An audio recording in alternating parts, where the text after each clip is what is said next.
Días.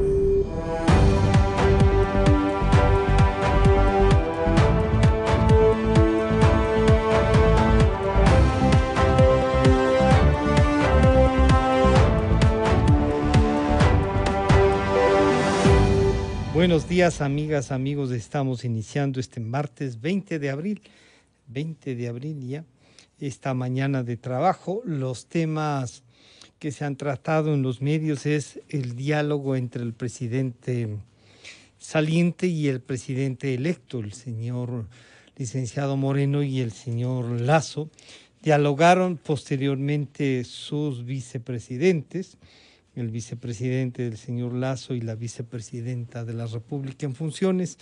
También se encontraron para ver el estado de la nación, qué programas pueden continuar. Y eso demuestra yo diría, una apertura democrática para el que se va, el que llega, para tener información.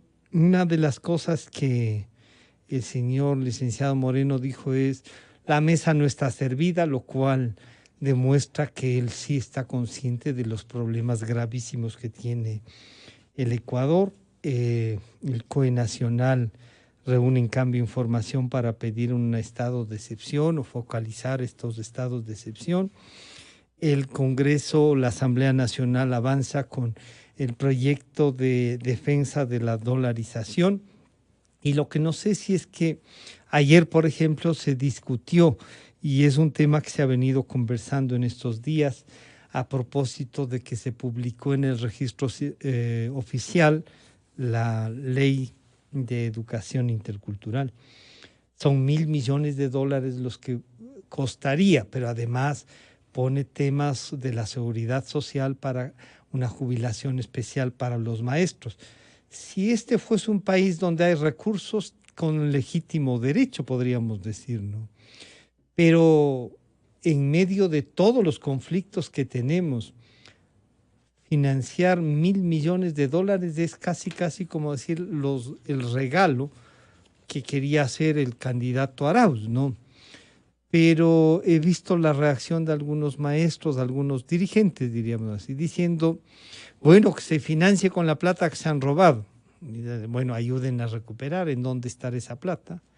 Los gastos permanentes son con ingresos permanentes, y un gasto en educación, siendo como debe ser una prioridad, me parece o debería llevarnos a la reflexión si pueden o no financiarlo. Así es que de todos estos temas, además de una evaluación que se ha hecho de lo que se denominó el paro interprovincial del transporte, que más bien en sectores ha habido una influencia, más que un paro, es una demostración de que hay inconformidad y que hay que tomarlo en cuenta y hay que enfrentarla, ¿no?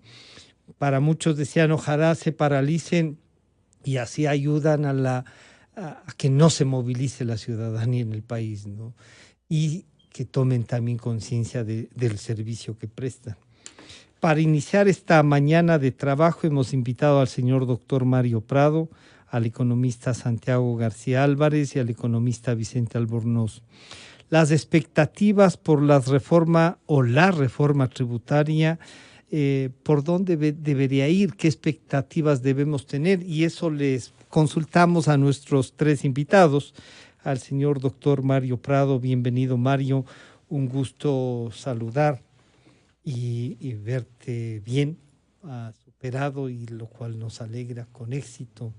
Enfrentar el tema de la pandemia no ha sido fácil. Nos alegramos de volver a verte, no solo ya bien, sino además en esa generosa contribución que ustedes, en el caso de ustedes tres, siempre están dispuestos a hacer con los medios de comunicación y con la ciudadanía. Mario, ¿por dónde debería enfrentar el señor presidente Lasso el tema de la reforma tributaria? Un gusto, bienvenido Mario. Buenos días, Francisco, muchas gracias. Les saludo a Santiago y a Vicente, a la audiencia de Democracia, y muchas gracias por tu saludo. Soy un sobreviviente del COVID, estoy ya nuevamente en plena actividad, gracias a Dios. Mira, yo creo que eh, el presidente Lasso tuvo la virtud de incluir en su programa de gobierno las líneas generales de lo que él consideraba en el momento de la campaña la necesidad de la reforma tributaria. Y obviamente fue el único plan de gobierno que abordó con cierto detalle el asunto relativo a la reforma tributaria. Sin embargo, también tiene que analizarse esto dentro de el contexto bajo el cual el Ecuador ha estado reestructurando sus obligaciones externas. El Ecuador logró la asistencia del Fondo Monetario Internacional con una ayuda importante para salir del estado de postración que vivíamos del 2020, y dentro de los compromisos que se hicieron públicos estuvo el de que el gobierno del presidente Moreno presentará al presidente electo un proyecto de reforma tributaria que esté enfocado a superar los problemas estructurales que tienen las finanzas públicas, pues el nivel de endeudamiento hace pensar de que ya no es posible seguir financiando el déficit, sino que hay que reducir el déficit. Aparte de eso, el presidente Lasso se va a posicionar con una economía deteriorada por efectos de la pandemia, el consumo contraído por efectos de la pandemia, la pérdida de empleo adecuado ha sido profunda, cada vez se ha perdido más empleo adecuado, hay más desempleo abierto, ha crecido la pobreza, y dentro de este contexto él asume el gobierno, y hay que pensar esa reforma tributaria o esa reforma fiscal hacia dónde debe enfocarse. Creo que es claro que en estos 14 años se ha ampliado la brecha de evasión tributaria, y el presidente Lasso en sus primeras declaraciones ha sido muy enfático en señalar su decisión de combatir la evasión tributaria. Ha dicho no hay peor cuña que la del mismo palo. Y yo creo que debemos estar conscientes de que una reforma tributaria tiene que ir acompañada, yo digo, de una reforma fiscal que ataque problemas del gasto público y ataque problemas del ingreso del presupuesto del Estado. Creo que en estos momentos es necesario que se logre un rebote de la economía, que salgamos del estado en el que estamos, que haya un rebote de la economía, que se cree empleo, que se fomente el consumo, y creo que a partir de ahí podrá pensarse en incrementar el IVA si es que esto fuera necesario, y creo que hay que entrar en un proceso de real combate a la evasión. El Ecuador ya forma parte del Foro Global de Transparencia Fiscal, ya ha firmado un acuerdo de intercambio de información con Estados Unidos, ya está inserto en el mundo con estos instrumentos que le permiten combatir la evasión con mayor eficacia, ¿no? Con herramientas muy ágiles. Entonces yo creo que por ahí deberían ir los pasos para empezar a arreglar este grave problema del Ecuador. Pero que además nos podría dar, Mario, además sí nos podría dar estos primeros pasos que pueden ser, nos podría dar un lineamiento de lo que va a ser el comportamiento, si bien como el doctor Mario Prado dice, tenía estos lineamientos generales. Me permito saludar también a Santiago García Álvarez, el economista presidente del Colegio de Economistas de Pichincha y además catedrático universitario. Mario nos plantea esta cosa, era el único candidato que tenía, a lo mejor el otro sugería otras cosas, pero que tenía una visión de lo que realmente quería hacer y lo dijo en campaña. como suele decir Vicente Albornoz, el que nos ofrezcan renegociar con el fondo no es una novedad, porque no es una cosa. Hay que hacerlo y ojalá se consiga mejores condiciones. Pero el fondo y ese acuerdo tenían unos lineamientos que a lo mejor van a ser cambiados. Hay que bajar el déficit, se ha dicho, hay que manejar. Y una primera cosa que sí estaba planteada así es el impuesto a la salida de capitales. Y le ha dicho que aspira que en los 4 años, no ha dicho ya que aspira que ese impuesto se vaya reduciendo, pero eso es más de $1.000 millones también. Santiago, bienvenido, buenos días. ¿Cómo ve esta posibilidad después de lo que nos plantea también el doctor Mario Prado? Bienvenido, Santiago, buenos días.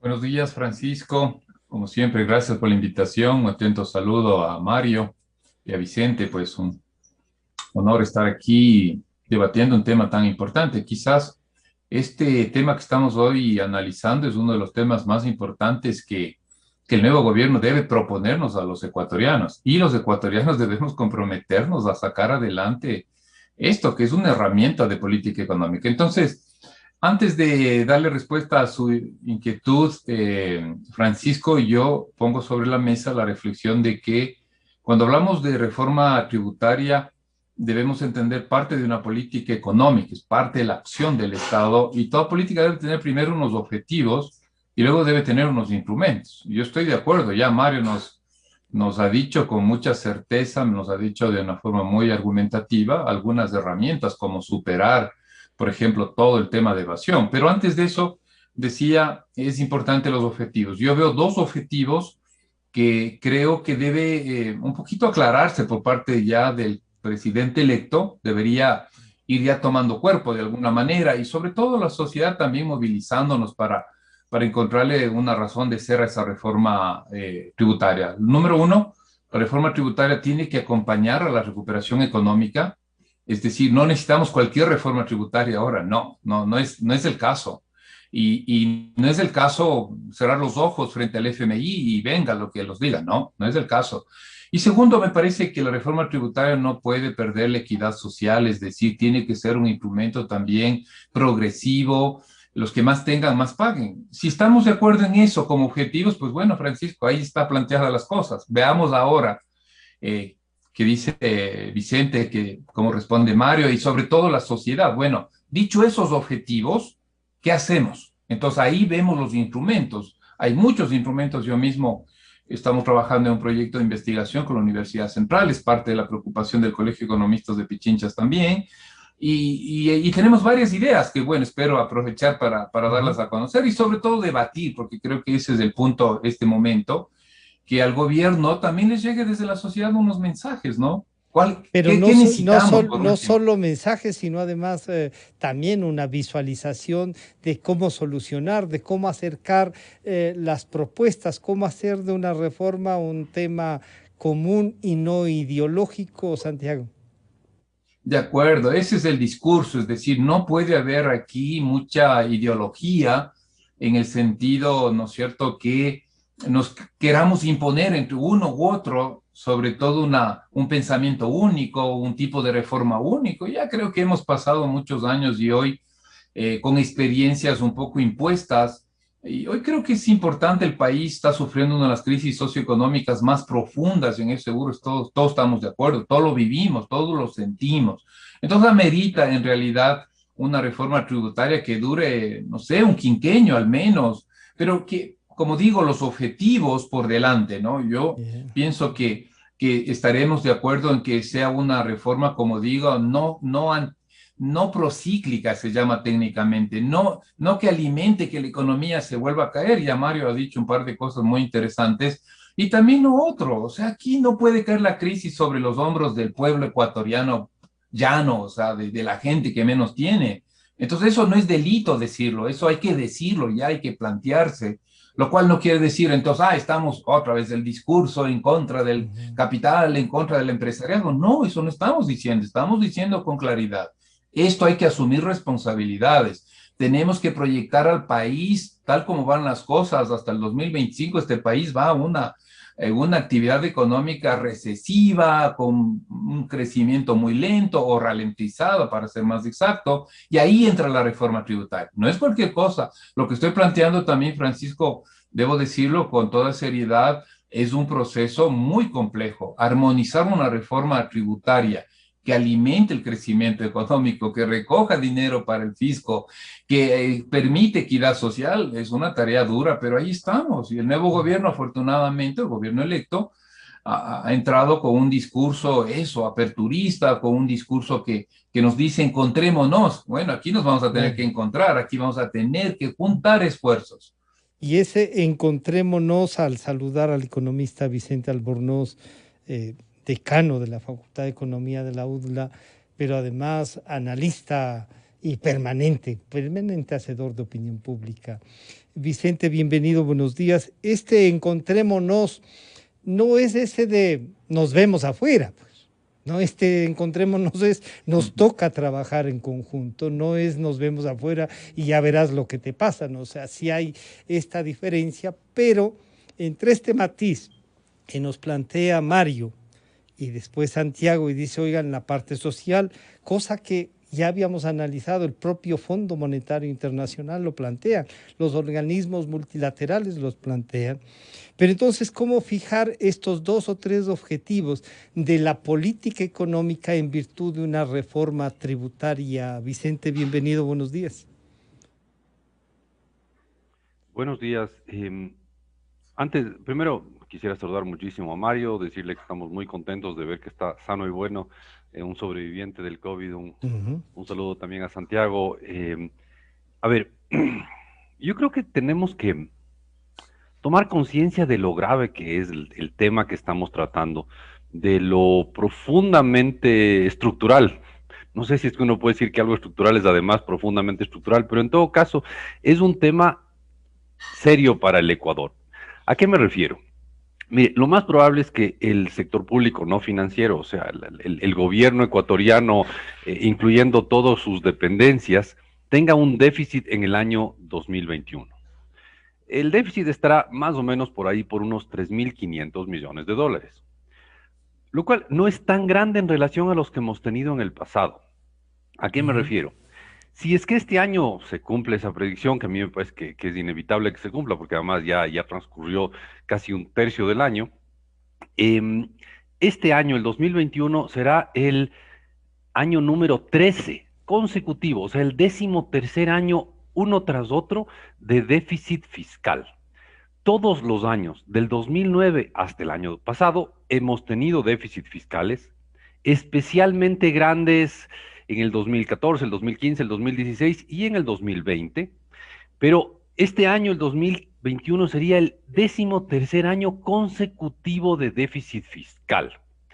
Y eso tiene un montón de problemas conectados. El primero es que esto nos refleja que es un tema estructural, o sea, no es una cuestión de que por la pandemia tuvimos un déficit, no, ni siquiera el déficit más grande, ni siquiera es el del año de la pandemia, por si acaso. Si no me equivoco, el déficit del año 2015 es todavía más grande. Entonces, no es un tema de que porque vino una pandemia y el mundo entero se contrajo, entonces tuvimos un déficit fiscal. No, tenemos una estructura económica que nos genera déficits fiscales. Y segundo, cada año que tenemos un déficit, ese déficit se cubre con deuda.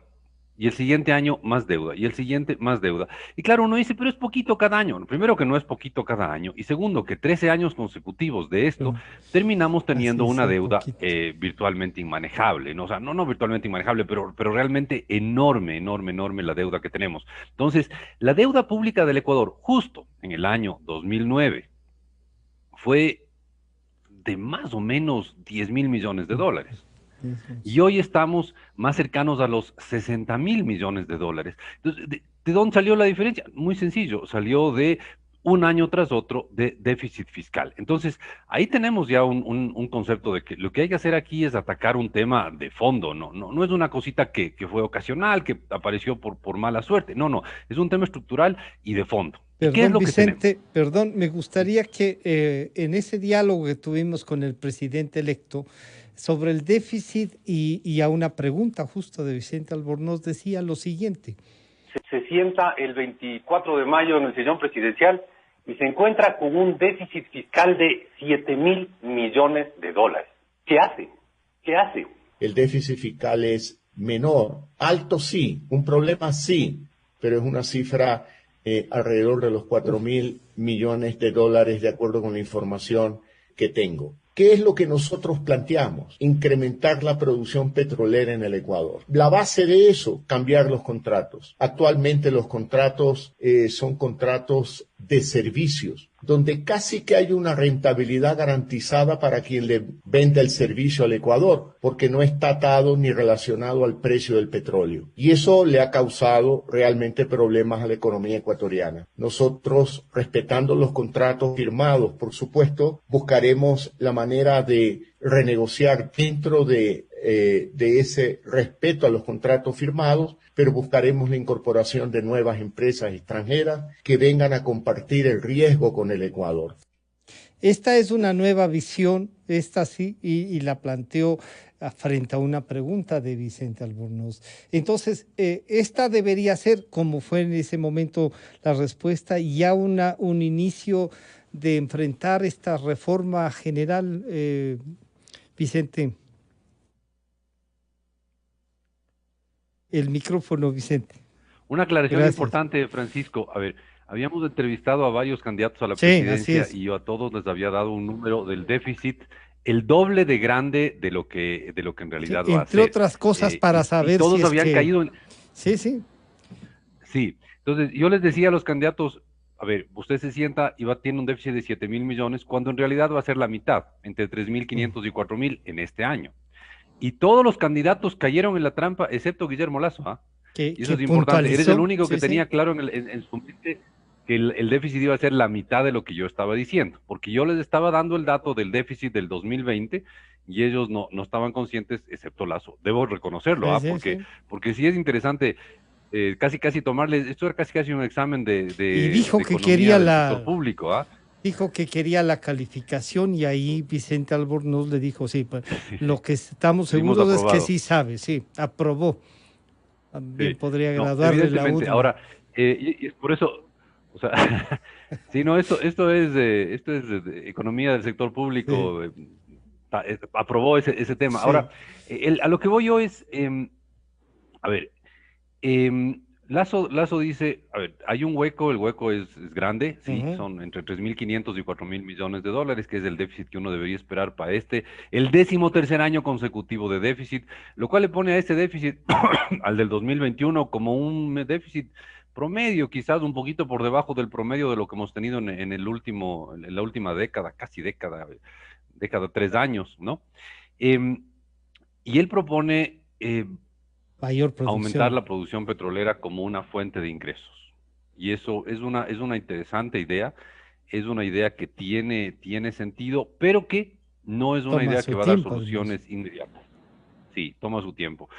Se habla de que para que aumente significativamente la producción petrolera de un país se necesita 18 meses y además se necesita cambiar un montón de contratos. O sea, no es una cosa que va a darle plata para financiar el gasto de mayo. No, bajo ningún concepto. Probablemente para fines del próximo año pueda haber un poco más de recursos de ahí. El asunto es cuánto de eso va a ser un recurso permanente. Claro. Y cuánto de eso va a ser un recurso que va a variar mucho con el precio del petróleo. Por lo tanto, hay que seguir rompiéndose la cabeza hasta llegar a una conclusión de cómo atacar un problema estructural de 13 años consecutivos de déficit y de déficit significativos, porque no es que han sido unos déficits chiquititos, déficits significativos. El del año pasado fue cercano a los 7.000 millones de dólares. Así es. Escuchemos lo que dice el presidente electo, en cambio, a CNN, sobre esta visión de la reforma tributaria.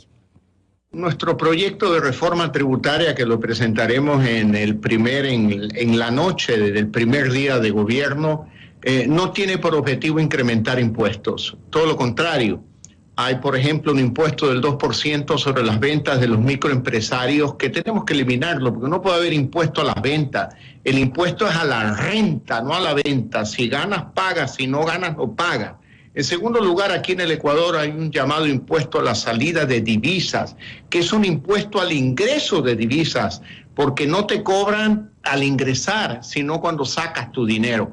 Nosotros vamos a plantear una eliminación gradual del impuesto a la salida de divisas durante los 4 años de gobierno. Por ejemplo, también para reactivar la economía, el sector turístico, queremos plantear una opción para que el presidente de la República tenga la posibilidad de que durante 4 feriados del año pueda bajar el IVA a determinado nivel a efectos de promover el turismo interno, promover la demanda interna. No tenemos previsto crear un impuesto ni aumentar las tasas actuales. Y en este caso, lo que le decía el dicho popular, no hay peor cuña que del mismo palo. Yo sí me conozco el ambiente del sector privado y bueno, el que no ha pagado durante 10 años, no me diga, a ver, explíqueme cuál es la vida de lujo que se lleva, cómo es posible. Y claro, Mario, ahí nos plantea el presidente electo una visión, está diciendo sí, esa evasión y algunos lo suelen plantear, ¿y para qué voy a pagar? Para que se roben. Bueno, eso es otra cosa que hay que atacarlo de otra manera. Pero sí, hay algunos incluso que justifican el cómo evadir es un deporte nacional de los que pueden evadir, ¿no es cierto? Pero Mario, esta visión del presidente, más este recuerdo que Vicente Albornoz le hacía al presidente electo sobre el déficit y esto de elevar la producción petrolera para enfrentarlo así, a lo mejor es un tema, no sé si desde el momento para enfrentarlo ya, pero la reforma estará el 25 de mayo, entonces ya en la Asamblea, Mario. Sí, Francisco, yo coincido con Vicente que tenemos un problema estructural que se llama déficit. Y el tamaño de ese déficit y el problema estructural es tan grande que ya el país no puede seguir financiando el déficit. El país tiene que reducir el déficit. Ahora bien, reducir el déficit es una acción conjunta de manejar el gasto público de manera adecuada y de incrementar los ingresos. El presidente Lasso ha dado una muestra concreta de que tiene presente su agenda anticorrupción. Ha sido muy claro en decir que garantiza y fomenta la libertad de expresión. Ha dado garantía a todos que expresemos lo que pensemos, a los periodistas de investigación. Si un presidente tiene presente en su agenda una lucha contra la corrupción, eso se reflejará necesariamente en la calidad del gasto y se reflejará necesariamente en un manejo adecuado del gasto público. De otra parte, los ingresos tienen que incrementarse, pero no solo deben incrementarse vía incremento de tributos, sino que el presidente ha puesto el ejemplo de la nueva producción. Ahora bien, yo creo que hay que ponernos en contexto. En el acuerdo que hizo el Ecuador con el Fondo Monetario, porque hay que reconocer la buena gestión que en esa materia ha hecho el gobierno del presidente Lenín Moreno junto con sus ministros de finanzas Richard Martínez y Mauricio Pozo, básicamente generó un horizonte. ¿Cuál es el horizonte que generó? Las finanzas públicas van a estar en orden en el año 2025. Ese es el horizonte de corrección de los desajustes de las finanzas públicas, es el horizonte de corrección de los problemas del dinero que se llevaron del Banco Central y que está desprotegido, los pasivos del Banco Central están desprotegidos. Si el presidente está anunciando una renegociación con el Fondo Monetario, de pronto que esa renegociación implique que se pueda correr un par de años la corrección de estos desajustes y que al correrse se pueda seguir contando con ayuda financiera internacional de bajo costo para ir hacia un ordenamiento más profundo de las finanzas públicas. Yo creo que no hay que ser inmediatistas en el sentido de que el incremento de los ingresos es lo absolutamente necesario para matar este problema estructural que existe. Porque por el lado del gasto se pueden hacer muchas cosas. Por ejemplo, el presidente ha dicho ya fomentar el incremento de la explotación petrolera. Vicente dice, eso se demora 18 meses. Es un ingreso supuesto al vaivén del precio internacional, pero genera un proceso de inversión que mejora la economía. Ahora bien, creo que en adición a los ingresos que podría salir del petróleo, creo que desde el punto de vista del gasto público, el gobierno debe hacer un esfuerzo para fomentar un principio que está reconocido constitucional y legalmente, que es la delegación al sector privado de la prestación de determinados servicios públicos. Ya en el año 2014, cuando se veía venir toda la crisis, el gobierno de entonces ya dictó la ley orgánica de incentivos para las alianzas público-privadas. Luego, al emitirse o expedirse el Código Orgánico Administrativo, ya se reguló todo lo relativo a la concesión. Tempranamente, en el año 2010, en el Código Orgánico de la Producción, ya se habló de esta delegación. Entonces, bien podría estructurarse un ajuste del gasto a través de la delegación, de la prestación de determinados servicios públicos. Pero ahí viene una cosa, Mario, y le consulto a Santiago, ahí es que esta delegación, pese a que fue creada la estructura jurídica que se puede aplicar en esta idea, es una delegación que puede denominarle a algún sector de privatizaciones. Y estas privatizaciones per se, sí, Mario. Solo una presión. Sí. El esquema de delegación excluye la privatización, excluye la venta de los activos. O sea, no estoy proponiendo la venta de activos ni la privatización. Claro, pero la reacción sí puede ser esa. Por eso es que le decía a Santiago que pueden venir de sectores sociales, incluso de sectores políticos interesados, esta interpretación, cuando la norma jurídica, como Mario Prado nos la recuerda, ha sido creada justo en estos 14 años y se la puede aplicar. Santiago, ¿cómo ve tanto lo que dice el presidente electo y lo que han reflexionado Vicente y Mario? Bueno, yo de alguna manera quiero decir que siento cierta confianza en el discurso del presidente electo. Me parece que lleva a plantearnos de una forma amplia el tema tributario, el tema de la recuperación económica. Eso es bueno para el país, en buena hora que sea así. Eso, como ecuatoriano, marca una diferencia. Sí, marca. O sea, ahí todos tenemos nuestro corazoncito y nuestro espíritu ideológico, nuestras preferencias electorales, pero al final yo creo que es muy importante que el país encuentre un camino, encuentre una salida a la grave crisis, que no es necesario que los analistas lo digamos, el pueblo ecuatoriano lo sufre, lo siente. Entonces, en buena hora, digamos así, porque es muy importante tener una visión de a dónde podemos ir, me parece, número uno. Número dos, sí insistiría para un poquito avanzar en el debate que nos trae hoy en la mañana, es directamente, necesitamos una propuesta de reforma tributaria integral.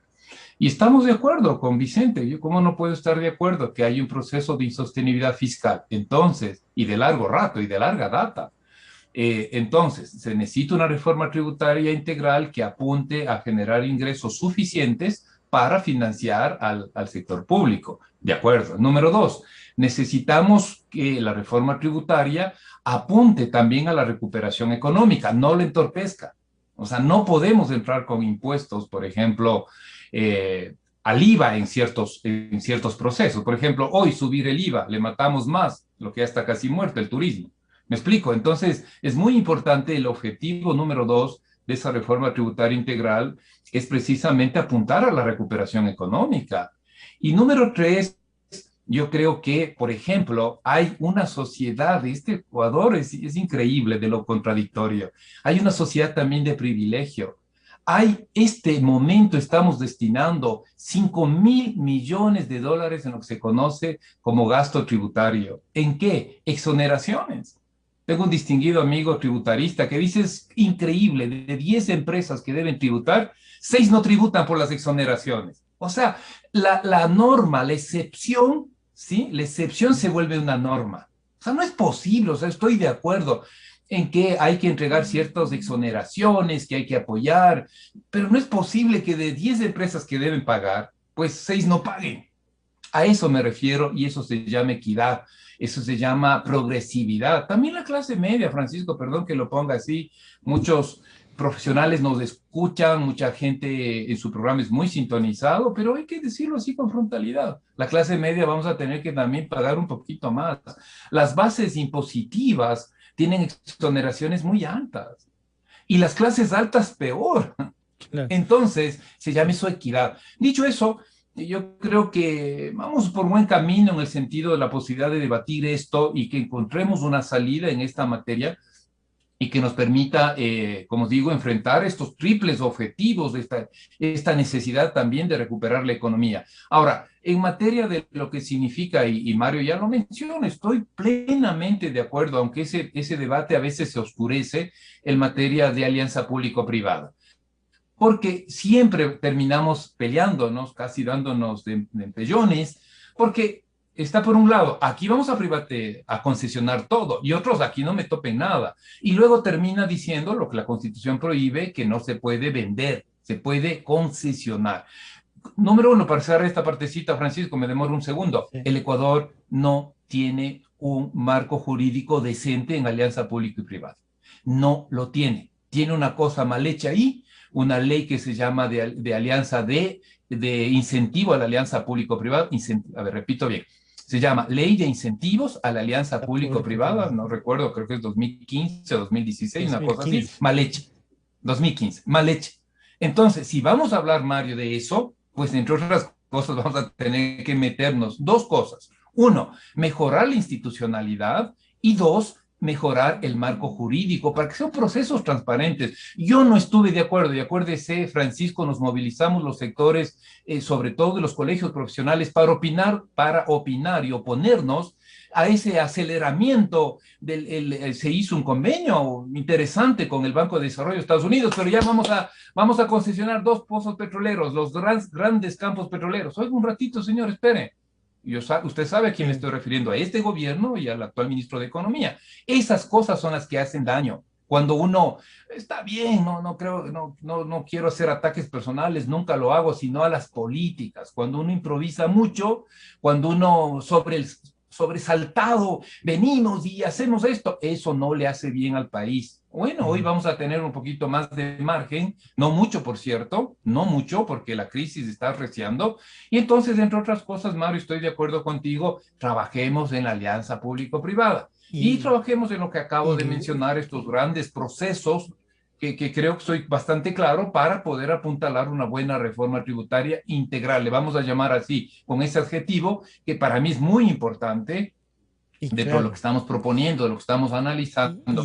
Me parece que es fundamental. Y esa importancia, entonces, Vicente, pasa por lo que ha dicho, o sea, hay que ampliar la base de quienes pagan los tributos, hay que eliminar determinadas excepciones como nos plantea Santiago. Y Mario dice, oigan, aquí hay un instrumento, aunque no ha sido de lo mejor por lo que acabamos, pero se puede reformar, se lo puede plantear. Esta alianza público-privada nos puede ayudar a incrementar los ingresos y hacer de ese incremento el gasto permanente. ¿Cómo equilibramos esto entonces, Vicente? El micrófono. La solución a esto es complicadísima y creo que es importante insistir en por qué es tan complicado. Porque, a ver, básicamente hay dos caminos para solucionar un déficit fiscal. No hay más. El camino uno es subir los ingresos del gobierno y el camino dos es bajar los gastos. Así de sencillo. Usted tiene gastos que están por encima de los ingresos, entonces tiene dos opciones. O baja los gastos o sube los ingresos, o claro, puede hacer una mezcla de las dos cosas. No, no hay magia posible en esto. El problema es que ninguna de las dos cosas es ideal para un país en recesión. Entonces, para un país en recesión no es ideal que el gobierno baje sus gastos ni que el gobierno suba sus recaudaciones de impuestos. Entonces, usted tiene que hacer una de dos cosas impopulares e inconvenientes del momento de una recesión en plena recesión, ¿ya? Entonces, esto es muy fácil de discutir y conversar aquí entre nosotros, pero el rato ya de implementar la solución, esto es como para romperse la cabeza tratando de encontrar la manera Es un de armarlo en rompecabezas, serio, ¿no? no de Digno mil de llamarse fichas. Sí, sí, rompecabezas, ¿no? sí, sí, Sí, sí, sí, sí. sí. Entonces, esto no es una cuestión fácil de decir, no, sí, sí, vamos a ver, incluso, si es que lo que se hace es reducir las exenciones, se está recaudando más dinero, ¿ya? Se está sacando dinero de la economía. Incluso si lo que se hace es reducirse la evasión, se está sacando dinero de la economía, ¿ya? Pero Quizás sea estamos menos distorsionante hacerlo de esa manera, pero se sacando está sacando. dinero del bueno, porque, o sea, De acuerdo, pero se está sacando dinero de la mientras, economía, eso no sí, va a incentivar el crecimiento económico, ¿ya? Incluso si lo hacemos muy bien, reduciendo la evasión, reduciendo las exenciones, se está sacando dinero de la economía. Entonces, esto va a ser un caminar por una cuerda floja muy compleja, ¿no? En lograr equilibrar, recaudar un poco más y reducir el gasto un poco más. Ahora, aquí sí hay que reconocerle, Mario ya decía, hay que reconocerle el mérito al gobierno actual de haber renegociado con el Fondo Monetario y ahí no hay nada que hacer. Richard Martínez tuvo una labor muy lucida, pero creo que también es importante resaltar que el gobierno actual con todo lo que se ha dicho, con todo lo que se ha comentado, ha sido capaz de reducir el gasto público. Y creo que eso es importantísimo, resaltar que el gobierno actual ha logrado una importante reducción en el gasto público. Mire, si usted revisa los datos de cuánto gastó el sector público no financiero en el año pasado, pues hubo una reducción, a ver, del 2018 al 2020, en 2 años, el gasto público cae en alrededor de 6.000 millones de dólares, ¿ah? El problema es que los ingresos caen todavía más y por eso el déficit va creciendo, pero el gasto público en el año 2018 rondaba los 41.000 millones de dólares y el año pasado estuvo en los 35.000 millones de dólares. Hay un poquito más de 6.000 millones de dólares de contracción del gasto público. Ahora, no fue la contracción más fina y elegante porque se redujo bastante, por ejemplo, el gasto de capital. Pero el hecho es que al final el gasto público sí se redujo y eso es un mérito que hay que reconocerle al gobierno que está saliendo, logró reducir el gasto público en unas épocas complicadas. Entonces, insisto, esto va a ser difícil de equilibrar porque tiene usted que recaudar más plata. Puede ser, lo ideal sería reduciendo las extensiones, reduciendo la evasión, pero al final va a sacar más plata de la ujú. economía y también tiene que caminar por el otro camino de reducción del gasto, ¿ya? Y ninguna de las dos cosas es popular en una época de contracción de la economía y encima más tiene que, ya llevamos varios años de reducción del gasto público, lo cual ya le hace más, o sea, bajar el primer dólar es fácil. Bajar el dólar número 7.000 millones es mucho más difícil. Y literalmente estoy hablando, y no, Sí, suena un dato de esos que uno dice en sentido figurado, 7.000 millones. No, no. Literalmente estoy hablando de es. cuando reduzcamos el dólar número 7.000 millones va a ser mucho más difícil. Entonces, el reto que enfrenta el próximo gobierno es realmente enorme, enorme, enorme. Y ese reto tiene que entonces casi no un ministro de finanzas, sino un orfebre, y este que tiene que organizar esto que ustedes están planteando, pero que debe tomar en consideración lo que ustedes han dicho. Y Mario, se visualiza de alguna manera, ya han reconocido que incluso hay una visión hasta el 2025, que sí hay. Esto se podría entonces seguir aplicando, esta reducción del gasto, que no sea un frenón mayor al intentar salir como país con una economía que crezca. Claro, Vicente nos la pone. Ahí hay un rompecabezas que tiene que ser ayudado por todos. Y parece que sí, el mensaje es encontrémonos. No afuera te espero, sino encontrémonos para ver cómo construimos esto, Mario. Mira, Francisco, yo creo que es súper importante lo que Santiago señaló. Yo empecé esta entrevista diciendo que en la campaña electoral el candidato Lasso entonces presentó su plan de gobierno y fue el que mejor tenía desarrollado lo relativo a la política tributaria. Y en el plan de gobierno, claramente, el candidato Guillermo Lasso señalaba entonces el problema del gasto tributario. Y claramente planteaba que hay que eliminar esas distorsiones. Santiago dice el gasto tributario es 5.000 millones. Yo digo, sí, Santiago, es 5.000 millones. Pero de ese gasto tributario de 5.000 millones, seguramente 1.500 millones es gasto tributario del IVA por las exoneraciones de la canasta básica, que eso es intocable.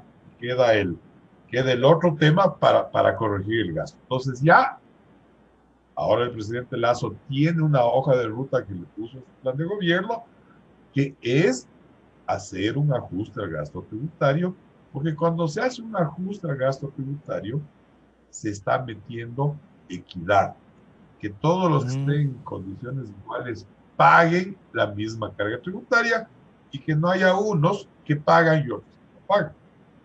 Cuando el presidente Lasso anuncia un combate a la evasión, también estamos hablando de un tema de equidad, porque no puede ser que los ingresos se soporten en el mismo grupo de contribuyentes formales de siempre y que haya un enorme grupo de personas que están en informalidad, agentes económicos en la informalidad, que no pagan.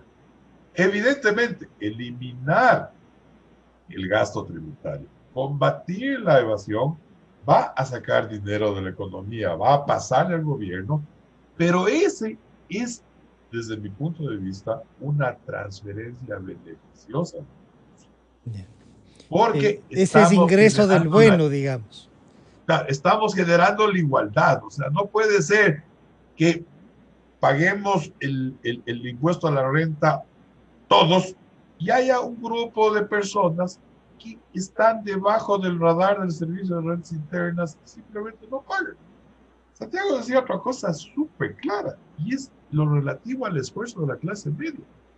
Nosotros deberíamos reflexionar que una remuneración de hasta $2.000 mensuales, que es una remuneración alta, no causa impuesto a la renta en el Ecuador, no paga impuesto a la renta en el Ecuador.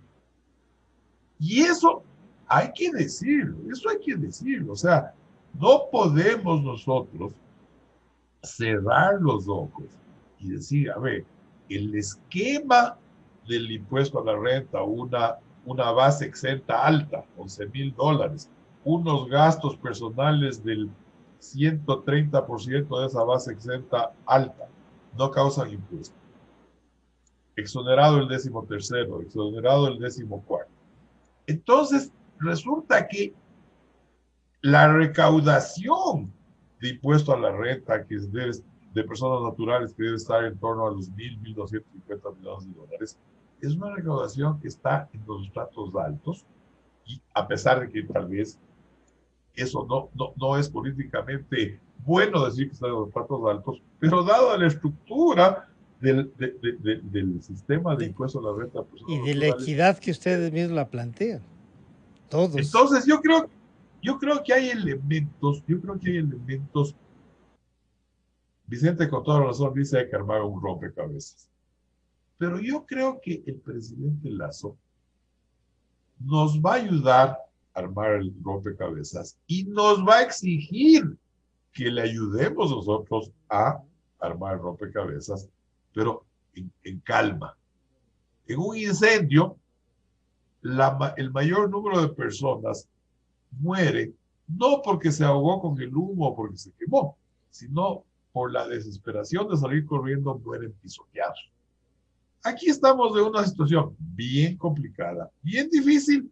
Hay que armar un rompecabezas, un líder que tiene las ideas claras y todos los ecuatorianos poniendo estos límites, pidiendo la equidad que estamos hablando, debemos ayudarle a armarse. Y entonces ahí, Yo Santiago, creo que esa es la clave, o sea, claro, lo que nos plantea Mario es, dice, esto está claro, aquí es la contribución de todos los ecuatorianos, pasa primero por concientizarnos de lo que ustedes han dicho y por comprometernos también, o sea, que aquello de que paguen los más ricos, sí, que paguen los más ricos, pero desde cuántos serán los más ricos, es como cuando dicen cuál es la medida de los pobres, y hay algunos que, claro, hay algunos pobrecitos que uno dice, oiga, cuénteme, como dice el presidente electo, cuénteme cómo vive así siendo tan pobrecito, ¿no, Santiago? Ese compromiso para incrementar los ingresos en virtud de lo que producimos es una cosa que no va a ser fácil, pero que hay que concientizar, Santiago.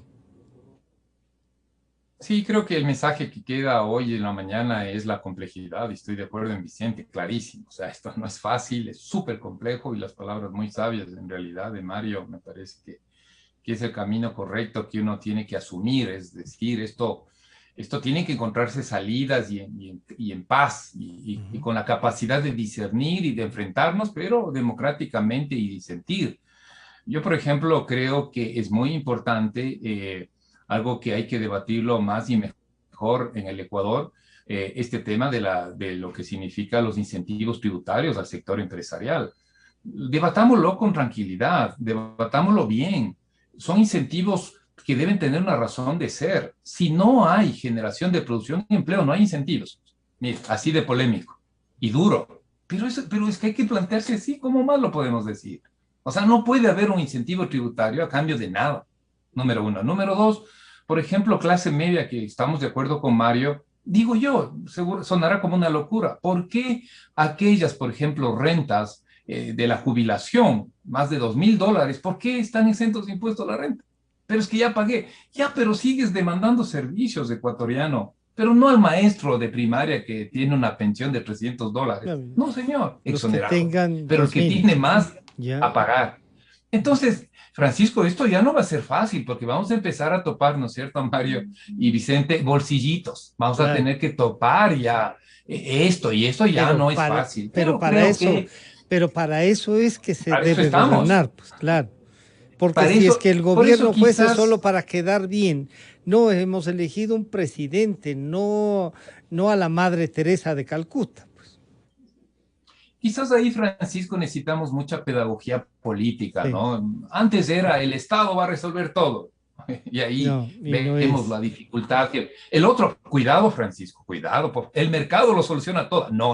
O sea, esos dos extremos, si evitamos, encontramos el justo medio, creo que podemos avanzar. Por ejemplo, hay que poner lo que acabo de decir, ya topar bolsillos, con otros bolsillos más chicos ser solidarios, con las clases medias también dispuestos a sacrificar parte de ciertos privilegios que los tenemos, las clases altas controlar la salida de capitales, no en los términos que hoy está, yo estoy de acuerdo, y en buen hora el mensaje ha sido, a mí me parece muy ya directo del presidente electo, vamos a quitar el ISD de una forma gradual. No puede quitarse eso de una forma abrupta.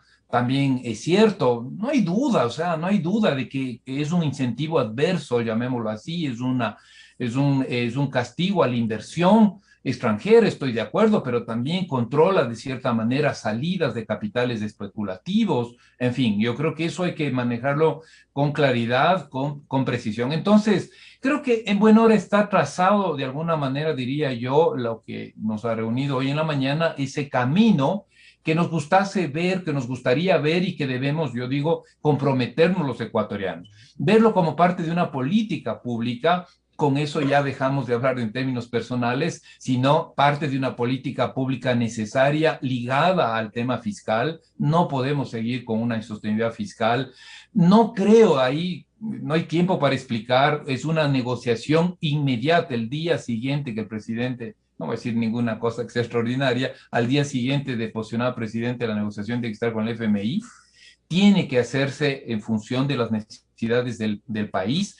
Vamos a requerir recursos de los multilaterales, no cabe duda. Vamos a tener que seguir endeudándonos, no cabe duda. Que necesitamos confianza, no cabe duda. Pero también las otras cosas, necesitamos espacio fiscal para la inversión pública. Necesitamos espacio fiscal. El pueblo ecuatoriano está sufriendo duramente el COVID.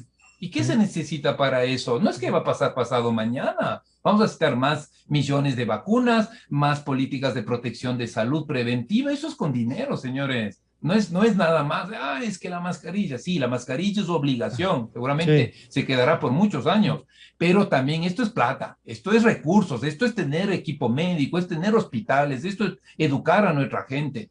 ¿De dónde, señores? Lindo, el déficit fiscal cero, chévere. Déficit fiscal sí, hay que hacerlo racional, razonable, suficiente. No podemos seguir con la historia de los últimos 15 años, pero también lo otro, como acabo de mencionar, el tema de financiamiento, de la obra pública, de las infraestructuras, eso habrá que buscar. Insisto, no es fácil, está bien. Y claro, ahí Vicente, lo que ponerlo dice, en la pizarra es fácil, la vida real es difícil, ¿no? Ahora este rompecabezas, Vicente, se comienza a armar con estas ideas que ustedes han dicho, pero obviamente el presidente electo deberá tomar estas decisiones, incluso puede ser contrarias a algunas de las que ustedes han analizado esta mañana. Se ve urgente este tema, parecería que además del presidente electo lo siente así y quiere trazar la cancha económica en ese sentido. Necesita entonces, Vicente, tener ese proyecto ya, o como dice Santiago, sí puede esperar un poquito más para discutirlo, o lo lanza y la próxima asamblea que sea la que abra el debate y discutimos ahí. A ver, me gustó mucho el comentario suyo, Francisco, de encontrémonos, no a la salida, sino encontrémonos como ecuatorianos en un diálogo, en una forma de llegar a consensos. Yo veo mucho futuro en encontrarnos en el centro. En el centro, si usted quiere llamarle ideológico, póngale el nombre que quiera, pero en el centro, en el centro, en el sentido de, a ver, señores, hay que subir algo de impuestos a ciertos grupos, no hay más. Quizás a la sociedad en su totalidad no se le suba impuestos, quizás haya que se desaparezca el impuesto a la salida de divisas y a cambio de eso suba algún otro. Pero hay que prepararse para poner algo de plata de los respectivos bolsillos y no veo mucha alternativa. Y por otro lado, miren, hay que entender que el gobierno no puede ser del tamaño que ha venido siendo en el pasado. No es sostenible para un país como el Ecuador un gobierno tan grande y la evidencia de que no es sostenible, porque aquí uno puede entrar en unas discusiones bizantinas eternas, la evidencia de que el gobierno no es sostenible es que llevamos 13 años consecutivos sin poder pagar lo que el gobierno nos cuesta. 13 años en los cuales ha habido precios del petróleo altísimos, precios del petróleo medianos y precios del petróleo bajos todos los años, del 2009 al 2021 ha habido un déficit fiscal. Eso hay que meter en la cabeza a un montón de gente. A ver, ¿sí? No sé cómo le digo, pero tengo una hija que es más joven que el déficit fiscal, ¿ya? ¿Ok? Sí. Entonces, y a la guagua ya es grande. Claro. ¿Ya? Está causando otro déficit. Cualquiera que tenga menos de 13 años es más joven que el déficit fiscal y hay un montón de gente de 12 años para abajo, ¿ya? Entonces, entendamos el tamaño del problema y entendamos que esto no se resuelve ni con una reforma tributaria que dispare los impuestos, ni con una reducción salvaje del gasto que pueda poner en peligro cierto tipo de cosas. Entonces, hay que tener claridad que vamos a tener que encontrarnos en algún punto medio como ecuatorianos y eso ventajosamente. La existencia y la presencia de Guillermo Lasso nos da el tiempo y la tranquilidad de que eso se vaya haciendo, porque sería una torpeza bajar el déficit no sé, de mayo a diciembre de 2021, pues sería una barbaridad. Entonces lo que hay que hacer es ir reduciendo el déficit en un plazo de 1, 2 años. Lo ideal sería que el 2023 cerremos sin déficit. Eso sería la meta que los ecuatorianos deberíamos ponernos, todos los ecuatorianos, y eso como un punto de encuentro. A ver, el 2023... podemos arrancar con déficit, pero el año lo cerramos sin déficit. Ya, perfecto. No superávit, ninguna locura de esas. Un déficit cero el último trimestre del año 2023, un exitazo. Ya sería un exitazo. Yo les quiero agradecer a ustedes por abordar los temas estos que yo espero que apenas se vayan proponiendo, también se puedan analizar, se pueda llevar a la Asamblea el criterio. Así es que muchas gracias al doctor Mario Prado, al economista Santiago García Álvarez y al economista Vicente Albornoz. Gracias a los tres por acompañarnos. Estaremos en contacto entonces. Un gusto, Mario, Gracias. nuevamente. Gracias, Santiago, y gracias, Vicente. Enseguida volvemos.